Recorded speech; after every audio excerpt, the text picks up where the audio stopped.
zombie lang sa pusa.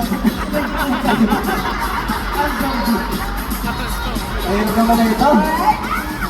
Next pose, number 2. Ay, may flooring. Wow. Sakto, magpapasko na. Magpapasko na, sakto. Sakto pa. Alright, next pose, number 3 naman. Go. Yan, Josh Gal. And go. Angas, go. Angas, angas. Next pose. Next pose.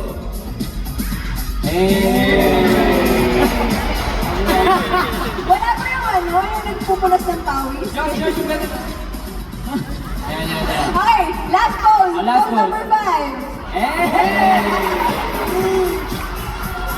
Let's go! Thank you so much, Josh! Pero ang Galing, galing. kinabangan ko, yung first time na natuwa ako sa SB19 talaga. Kasi nakita ko yung picture